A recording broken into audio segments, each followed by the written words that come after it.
এখানে একটা কথা, যদিও মাগরিবের সময় হয়েছে, কিন্তু আপনার কাছ থেকে আমরা বিষয়টা সমাধান চাই।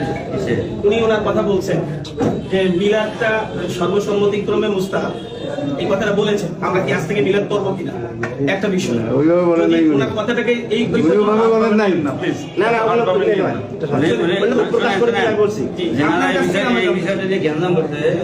কথাটা ওনার কথাটা হলো প্রচলিত যে মিলাদ আমাদের এখানে বলা হয়, কেউ মুবাহ বলছেন, কেউ মুস্তাহাব বলছেন। আর মুবাহ আর মুস্তাহাব এমন একটা বিষয় যেটা নিয়ে নিজেদের বিভেদ করছেন, এটা ইনি স্পষ্ট প্রথমে বলে দিচ্ছেন।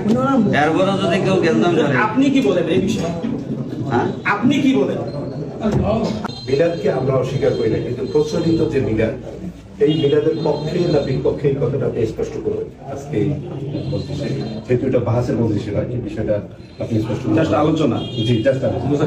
এবং দ্বিতীয় আরেকটি বিষয়, সেটা হচ্ছে আল্লাহ রাসূলুল্লাহ সাল্লাল্লাহু আলাইহি ওয়াসাল্লাম নূরের তৈরি না মাটির তৈরি, এটার কোন আকীদার ভিতরে আপনি? তৃতীয় আরেকটা বিষয় হচ্ছে আল্লাহ রাসূলুল্লাহ সাল্লাল্লাহু আলাইহি ওয়াসাল্লাম আজিম নাজির, সর্বত্র বিরাজমান, তিনি সর্বত্র বিরাজমান কি না, এই বিষয়টা আজকে আপনি একটু স্পষ্ট করে দিবেন। আর চতুর্থতম একটা বিষয় হলো আল্লাহ রাসূলুল্লাহ সাল্লাল্লাহু আলাইহি ওয়াসাল্লাম গায়েব জানেন কিনা। এই কয়েকটা বিষয় যদি স্পষ্ট করে দেন আপনার আকীদার বিষয়টা, তাহলে আমাদের বিষয়গুলো বুঝতে সহজ হবে। এগুলো নিয়ে বেশি গিয়ে চলতেছে আমাদের এই কয়টাই থাক, আমি শর্টকাটে বলি।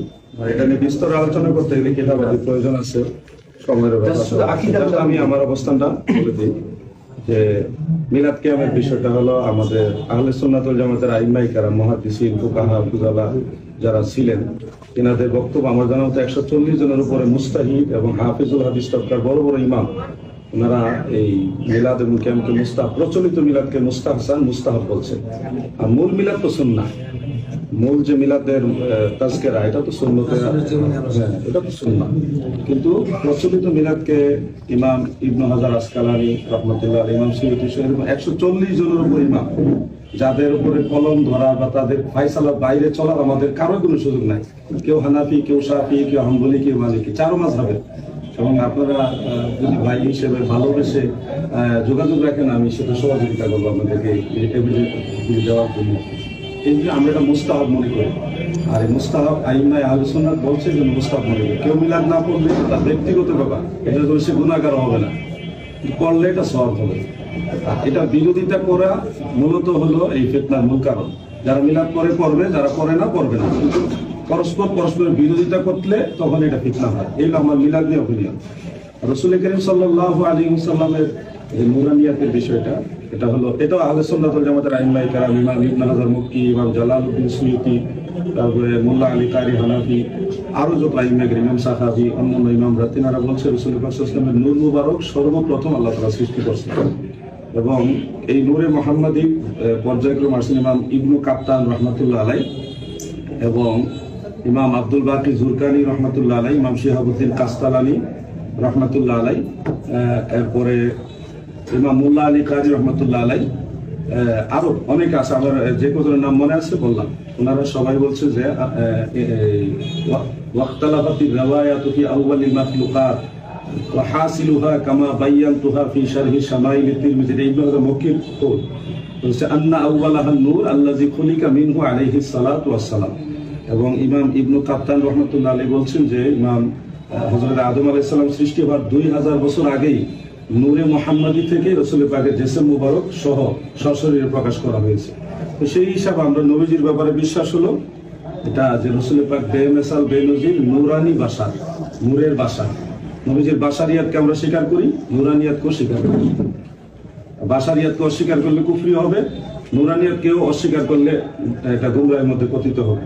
দেখেন এই আয়াতের কি জবাব দিলেন? ইন্না মাসালা ঈসা ইনদাল্লাহি ওয়া মাসালা, সহজ বিষয় এটা তো। ইন্না মাসালা ঈসা, এটা তো এখানে হাজমির একজনকে বলা হয়েছে, আদম আলাইহিস সালাম। যে কোনো তাফসীর খুলেন আপনি দেখবেন, এটা বলে নিয়ে ভাই আমার সাথে। এখানে আয়াতের কারণে একটু শেয়ার করেন যে ইন্না মাসালা ঈসা, এটাকে একটু শেয়ার করেন, ঈসা ইনদাল্লাহি মাসালি আদম নাকি? তো এখানে খালাকাহু মিন তুরাবিন, খালাকাহু হাজমির একজনকে বোঝাচ্ছে, বাবা আদমকে বোঝানো হয়েছে এখানে। আর মেসালটা আসছে হলো বাবা আদমকে পিতাবিহীন সৃষ্টি করা হয়েছে, হযরত ঈসাকেও ভিটামিন সৃষ্টি করা হয়েছে, এটা হলো মেসা। আর সৃষ্টিগত ভাবে একজন হলো মাটির তৈরি। দেখেন আপনি হালাকা হু মিন তুরাবিন, একজনকে মিন করা হয়েছে এখানে। এবং আপনি জানেন ইবনে কাসিরের মধ্যে, তাফসীর ইবনে কাসিরের মধ্যে একেবারে পরিষ্কার উল্লেখ এটা যে আহলে সুন্নাতুল জামাতের আসাহ মত হলো সাইয়্যিদুনা আবুল বাশার আদম আলাইহিস সালাম উনি হলেন সরাসরি মাটির থেকে সৃষ্টি। মহানবী সাল্লাল্লাহু তিনি সত্তাগত নূরের তৈরি না তিনার নূর?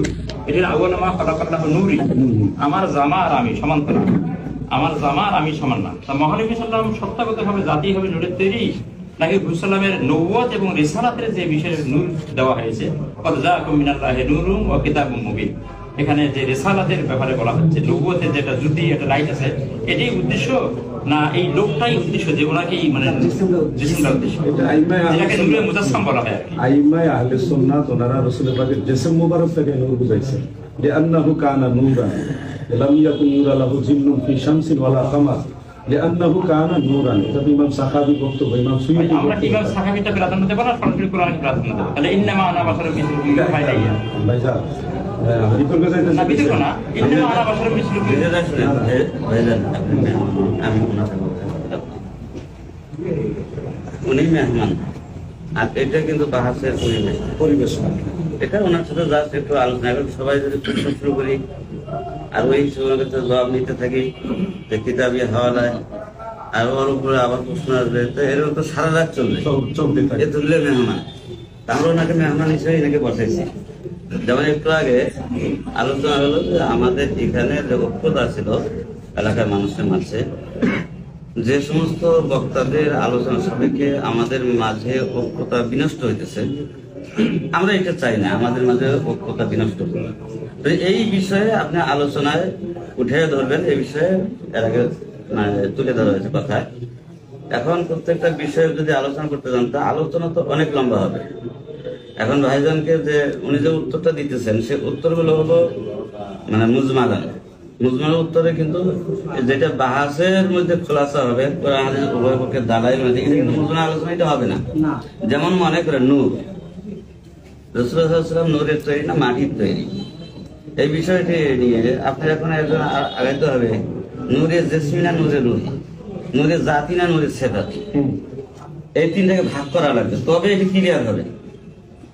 নূরের জাতি যেটা আল্লাহর সাথে খাস, এখন এই নূরের জাতি আর একটা নূরের সিফাতি। নূরের সিফাতি তো কোরআনে কারীমকেও নূর বলা হয়েছে, ঈমানকেও নূর বলা হয়েছে।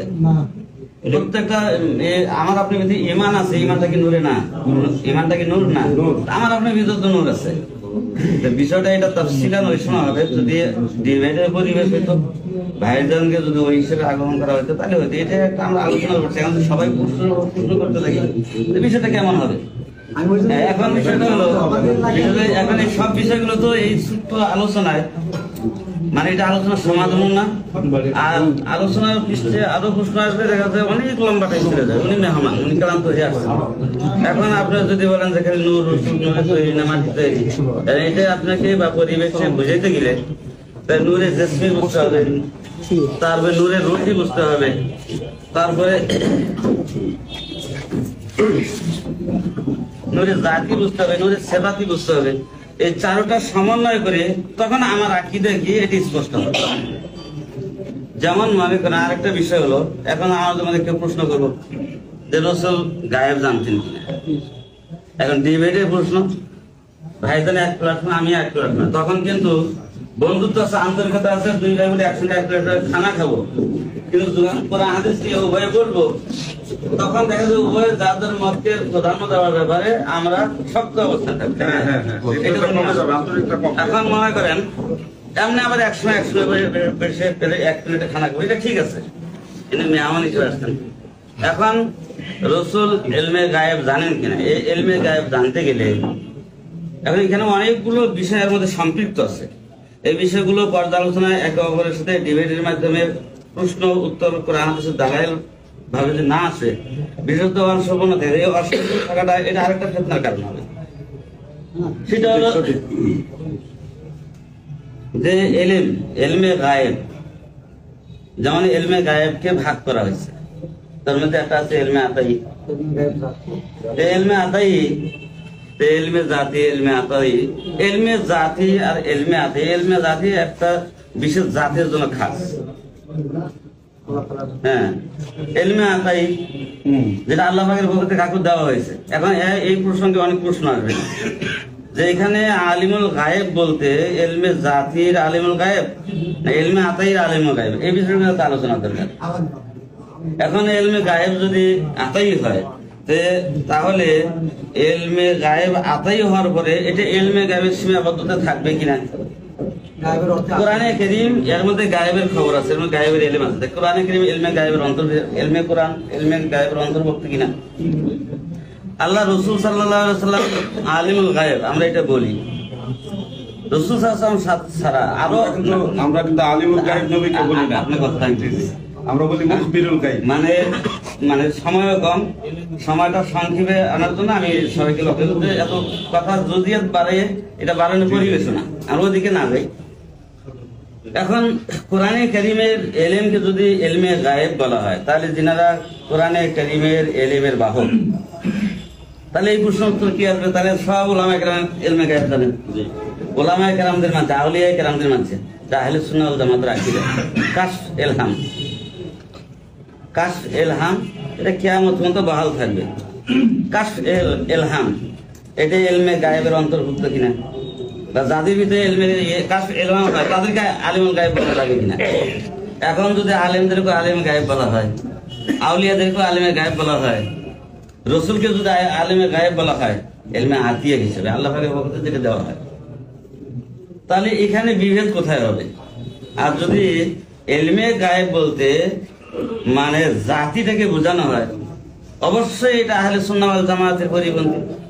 তো ভাইজান তো আসছেন আমাদের অনেক দূর থেকে ক্লান্ত হয়ে, আর পরামর্শ হিসেবে অনেকে যেমন থানার ওসি হিসেবে বলছিলেন যে কোনো কথা প্রসঙ্গে যে বিশৃঙ্খলা হইতে পারে বা কেউ পক্ষে কেউ বিপক্ষে মাহফিল বন্ধ করে দিই। আমাদের পক্ষে কি বলা হয়েছে?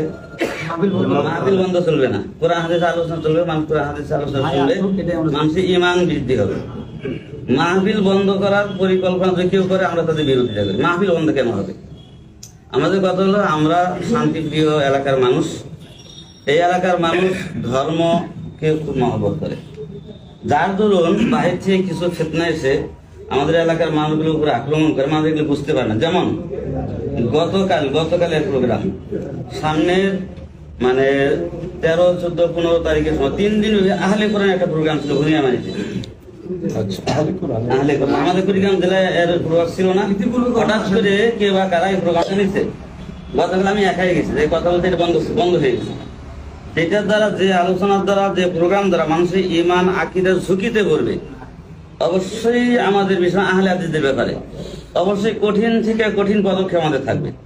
ভাইজান শুরুতে এসে একটা সুন্দর কথা বলছেন যে ওলামায়ে কেরামদের মন মগজ মাওয়াফিক, সেটা হলো যে এই একটা পরিবেশের মধ্যে যে সময় দুনিয়ার ফিতনা, আমরা চাই ঐক্য, আমরা নিজেদের মধ্যে বিভেদ দূরত্ব এটা পয়দা হয়, এরকম পরিবেশ চাই না। এটা কিন্তু আমাদেরও চাওয়া। ভাইজানের কাছে উনি মেহমান, আমরা মেহমানের সম্মান ওনাকে রাখি, এই মানে বিষয়টা আমাদেরও তামান্না। এখন যে কারণে আমাদের এলাকার মধ্যে আজকে মসজিদ বিভক্তি হয়, ঈদগাহ বিভক্তি হয়, সমাজ বিভক্তি হয়, বিয়ে শাদী বিভক্তি হয় এবং কাদা ছুড়াছুড়ি, যেমন সুন্দর একটা কথা বলছেন, ঐক্যের সময় আমাদের ছোট ছোট জুজিয়াত বিষয়গুলো নিয়ে এমন মতানৈক্য, একজন আরেকজনকে কাফেরও বলতেছে।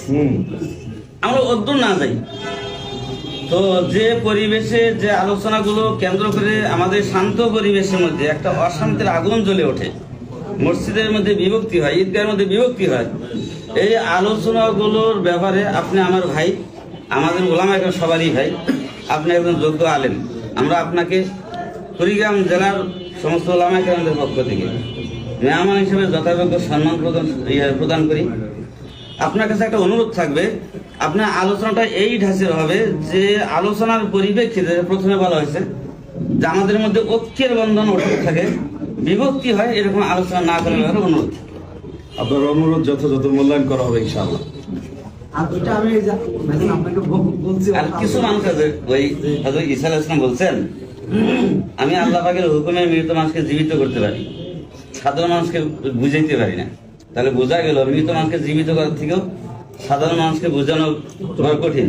ওলামা কেরাম বুঝায় একরকম, সাধারণ মানুষ আরেকটা বুঝে বাস মাতাল হয়ে যায়। এখন মেহমান তো কথা বলে চলে যায়, দেখা যায় নিজেদের মধ্যে এলাকার মধ্যে অনেক বিভেদ শুরু হয়ে যায়। এর জন্য ভাইজানের কাছে অনুরোধ থাকলো, আপনি মেহমান আছেন, বই আছে, এটা ডিবেটের বিষয় না, অ্যাকসেপ্ট বই আর দরকার কথা আছে আছে আছে। আমরা এটাও প্রস্তাব দিছি ভাইজান, এখানে করতে হচ্ছে ওখানে আলোচনা হচ্ছে যে মাহফিলে ওঠার আগে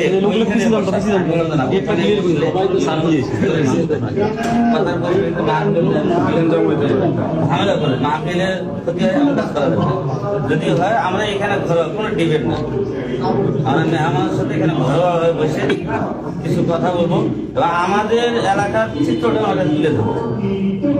আপনি একমতের সাথে কৌশলের সাথে আমাদের দূরত্ব যেন না হয়, দূরত্ব কমে আসে, এই ব্যাপারে আপনি আলোচনা করেন। নিশ্চয়ই। আমি কিছুদিন আগেও তো মাওলানা আলী হাসান সভা, উনি দাদা রাহুলের সাথে যখন ডিবেট হইল না অনলাইনে, তখন তো উনি সিলসিলাতুল জাহাবিয়া এটা উনি পরিপূর্ণভাবে ফোকাস করে তুলতে পারে নাই, যার কারণে লামাজহাবিরা ব্যাপকভাবে প্রচার করছিল যে ওসামা সাহেব হেরে গেছে। তখন কিন্তু আমি ওনার পক্ষে দাঁড়াইয়া সিলসিলাতুল জাহাবিয়ার 6টা যে সিলসিলা আছে সবগুলো আমি তুলে ধরছি এবং ওনার দাদা রাহুল যে সনদটা বলছিল ওইটা যে সিলসিলাতুল জাহাব না, ওইটা আমি ওনাকে ক্লিয়ার ভাবে বুঝাই দেওয়ার পরে কিন্তু সবার কাছে বিষয়টা মেসেজ গেছে না ওসামা সাহেবের বক্তব্য সঠিক।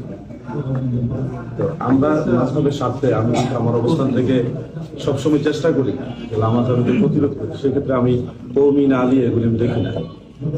কিছু বিষয় আছে ভাইজান, এরকম পরিবেশও না, আমরা আরো খাস মজলিসে বলবো, সেখানে বসে আলোচনা করবেন।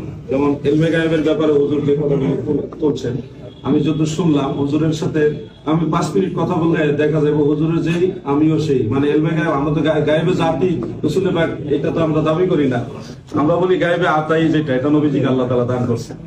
এবং নবীজিকে আলিমুল গায়েব বলি না, আমরা বলি মুখবিরুল গায়েব, গায়েবের সংবাদদাতা। দেখা যাচ্ছে আমাদের মতো দূরত্ব কিন্তু তেমন কিছুই না, দূরত্বটা হলে একসাথে বসলেই শেষ। একটা বিষয় জানতে খুব ইচ্ছা, একটু আগে উনি বলছেন যে মিলাদ, মূল মিলাদ বলতে উনি কি বুঝাইছেন, এটা আমাদের কাছে একটা মেসেজ চলে আসছে অলরেডি। মূল মিলাদ বলতে উনি আসলে যে মিলাদ গুলো হয় এগুলো বুঝাইছেন না, রাসূল সাল্লাল্লাহু আলাইহি ওয়াসাল্লামের জিন্দেগি আলোচনা করাকেই বুঝাইছেন। স্পষ্ট আমি একটু বলি, উনি বলছেন তো এই জন্য বলি। আর দ্বিতীয় নম্বর কথা হলো, আপনার কয়েকটা আলোচনা পাওয়া যায় যে চরমোনাইরা ডিবেটে হেরে গেছে, একটা আলোচনা আমার কাছে এখনো ভিডিও আছে। কেউ হয়তো আপনাকে ট্যাগ লাগায় করছে, কিন্তু আপনার আলোচনাগুলো ইকুয়ালিটি আসছে। দুই দিকে মাহফিল, রাস্তার এদিকে আর ওদিকে, এটা মাহফিল, এটা ডিবেট না। এরপরে যে আলোচনা করছিল আমি বলি আপনার কথা আমি বলে দিই, আপনি বলবেন, কথাটা শেষ করি। এখন কওমি আলিয়া, কওমি হোক আলিয়া হোক, বিশেষ করে জাকাত ফিতরার টাকা খেয়ে এরা বড় হয়েছে, এইরকম কোন বক্তব্য ভবিষ্যতে দিবেন কিনা, এটা আমার এটা আমি তো কেন বলছি, কাদেরকে বলছি আমি খুলাসা করছি। আর চরমোনাইয়ের সাথে প্রশ্ন এসেছিল আমাকে খুলনা রূপালী ব্যাংকের সামনে হাই রোডের উপরে করছিল যে যার পীর নাই তার পীর শয়তান। তখন আমি আত্মীয় দরবারের দায়িত্বশীল, তখন আমি বলছি এই কথা ওনার যে আমার জিজ্ঞাসা করছিল এটা কোন কিতাবে আছে, আমি বলছিলাম চরমোনাইয়ের কিতাবে আছে। তো চরমোনাইয়ের কিতাবের নাম বলে দিছি, বাস ঝামেলা শেষ হয়ে গেছে। এটা তো ডিবেট না, মারামারিও না, সংঘাত না, গেঞ্জামও না। প্রশ্ন করছে আমি উত্তর দিয়ে দিছি, বাস শেষ। যাওয়ার পরে দেখবেন যে হাইলাইট হলো এলমে গায়েব,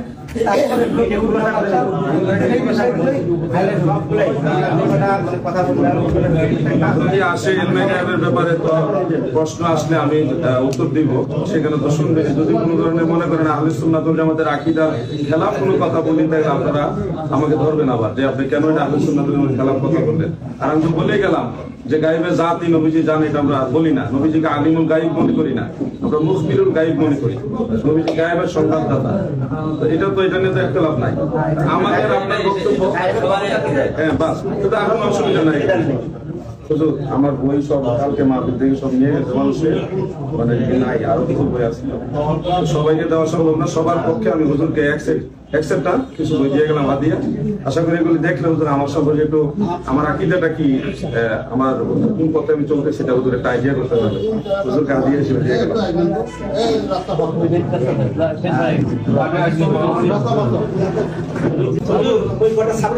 এখানে একটা কথা যদিও মাগরিবের সময় হয়েছে কিন্তু আপনার কাছ থেকে আমরা বিষয়টা সমাধান চাই। উনি ওনার কথা বলছেন যে মিলাদটা সর্বসম্মতিক্রমে মুস্তাহাব, এই কথাটা বলেছেন। আমরা কি আজ থেকে মিলাদ করবো কিনা একটা বিষয় ওইভাবে বলেন নাই, ওনার কথাটাকে এই ওইভাবে বলেন নাই না প্লিজ। না না প্রকাশ করে দিলাম বলছি এই বিষয়টা যে জ্ঞান করতে ওনার যে কথাটা, ওনার কথাটা হলো প্রচলিত যে মিলাদ আমাদের এখানে বলা হয় কেউ মুবাহ বলছেন, কেউ মুস্তাহাব বলছেন। আর মুবাহ আর মুস্তাহাব এমন একটা বিষয় যেটা নিয়ে নিজেদের বিভেদ করছেন, এটা ইনি স্পষ্ট প্রথমে বলে দিচ্ছেন। এরপরে যদি কেউ জ্ঞান করে, আপনি কি বলেন এই বিষয়ে? হ্যাঁ আপনি কি বলেন? আচ্ছা আমাদের ঠিক আছে ঠিক আছে, বিষয়টা হলো শুনেন, মুবাহ এবং মুস্তাহাব এমন একটা দরজার ইবাদত। আমাদের আকাবিরিনদের মধ্যে অনেকে পড়ছেন, কিন্তু একটা মুবাহ জিনিসকে যদি কেউ ওয়াজিব মনে করে করে, লাজিম মনে করে করে, অবশ্যই এটা প্রতিরোধ করতে, এটা বেদাত। আর যদি মুবাহ ইবাদতকে, মুবাহ বা মুস্তাহাব বিষয়কে তার স্তরে রেখে কেউ করে, এটা জরুরি মনে করে, না করলে গুনাহ হবে, না করলে ঈমান নষ্ট হয়ে যাবে, এইরকম আকীদা না। বরঞ্চ এটা মুবাহ স্তরে রেখে যদি, এটা শুধু মিলাদ কেমন না, আরো অন্যান্য ইবাদত যে বিষয়গুলো মুবাহ দরজার আছে, সেই আবাদতগুলো যদি মুবাহ দরজার থেকে আরো বাড়াইয়া কেউ ওয়াজিবাতের দরজা নিয়ে যায়, লজুমের দরজা নিয়ে যায়, তাহলে অবশ্যই এটা প্রতিরোধ করা দরকার। এটা বেদাত, এবং শুধু বেদাত, এর এক শক্ত বেদাত। আর যদি এটা মুবাহ, মুস্তাহসান এই দরজায় যদি থাকে, তাহলে এটা অনেকে যেমন করছেন, আগেরও উলামা একরাম করতেন, সেই হিসাবে কেউ যদি করতে পারে, এটা আমাদের উলামা একরাম এখন আমিও একমত হুজুরের সাথে। এটা হুজুর কেউ যদি সারা জীবন এটার মধ্যে কিয়াম যেটা করা হয়, হুজুরের সাথে আমাদের কথা, হুজুরের সাথে আমাদের কথা তখনই টক্কর হয়েছে। ভাই শুনেন, হুজুরের সাথে আমাদের কথা তখনই বিবাদ হতো, আপনি না বললো বা কেউ বলতে আমরাই ধরতাম। হুজুর যদি বলতেন যে প্রচলিত মিলাদ এটা করতেই হবে, এটা না করলে ইমানে পূর্ণতা হবে না, এটা আমরা এটা জরুরি মনে করি, যেটা করতে হবে, এটা মুসলমানের শান, এটা ইসলামের একটা ইবাদতের অঙ্গ প্রমাণিত, এটা না করলে গুনাহ হবে, এই কথা যদি উনি বলতেন তাহলে আমরা ওনাকে সাথে ধরতাম। যেহেতু উনি প্রথমে কথাটা হালকা করেছেন, কোথায় যে মিলাদ এটা মুস্তাহসান মুবাহ একটা বিষয়, এই ছোট ছোট বিষয়গুলো নিয়ে আমরা নিজেদের মধ্যে বিভেদে গিয়ে নিজেদের মধ্যে বন্ধুত্বের দূরত্ব হয়তো না, এটা প্রথমে উনি বলে দিয়েছেন। এখন এই কথাটা এত হালকা করে বলছেন, যার উপরে দ্বিতীয়বার কথা প্রশ্ন করে, এটা সময় নষ্ট করে, এটা আমি মনে করি। আসলে আমাদের কথাটা এই পর্যায়ে ছিল না, যে পর্যায়ে ছিল সেটা হলো যারা ওনাকে নিয়ে আসতেছিল, আমরা জানি রাজারবাগ দরবারের কিছু কিছু ভাই, এই বিষয়টাও ওনাকে বলা হয়েছে। আমাদের মধ্যে বিভেদ কিছু মানুষের আলোচনা পরিপ্রেক্ষিতে যারা মেহমান ওনার কথা বইলা যান, এবং উনি তো আরেকটাতে ক্লিয়ারই করে নিজেদের বিভেদ সৃষ্টি করে, এই কথাটা বলা হয়েছে। না সময় তো নাই। মিলাদের মধ্যে মিলাদের মধ্যে এক মজলিসে মিলাদ পড়াবে, আমি মিলাদ করবো না, এটা আপনি যেভাবে বললেন এটা মুবাহ হিসেবে ধরা হলো, এটা হুজুরের কথা হিসেবে মনে করে মিলাদ আমাদের কোনো আপত্তি নেই। আমি দরুদ শরীফ পড়তেছিলাম বসে, কিন্তু ওই মজলিস থেকে আমাকে বলা হলো এ বেয়াদব, রাসূলের সাথে বেয়াদবি করতেছে, ও দাঁড়াইতেছেন। এটা কোনো আওয়ামদের কথা।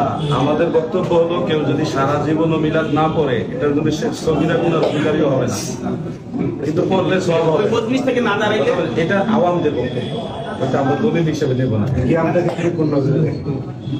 কিয়ামটাকে মুস্তাহাব মুস্তাহসান ওই নজরে দেখি, এই হিসেবে তো আমল করি।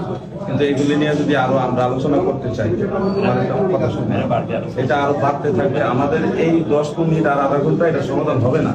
আমি আন্তরিকতার সাথে আপনাকে এবং ভাইজান আরো যারা আছেন, আমার বাসায় যাওয়া, আমার পরিবারে আছেন নারায়ণগঞ্জ শহরে একেবারে কলেজ রোডে, আপনারা একদিন মেহমান হন আমার বাসায়, আমি আপনাদের নিয়ে আন্তরিকতার সাথে সময় দিব, আলোচনা করবো একটু বিষয়টা। আপনার অবস্থান আমরা ক্লিয়ার হয়েছি।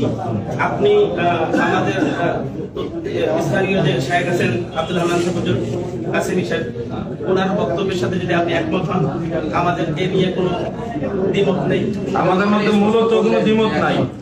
মূলত আমাদের মধ্যে কোনো দ্বিমত নাই, ওই পাবলিক কিছু আওয়ামদের কারণে বা কেউ এদিকে বাড়াবাড়ি করে ওইদিকে বাড়াবাড়ি করে, এই কারণে আমাদের মধ্যে দ্বিমত গুলি ঢুকছে।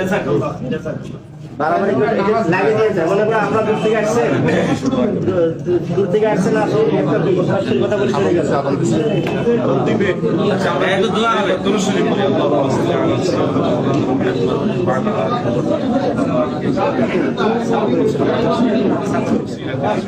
কথা না বলি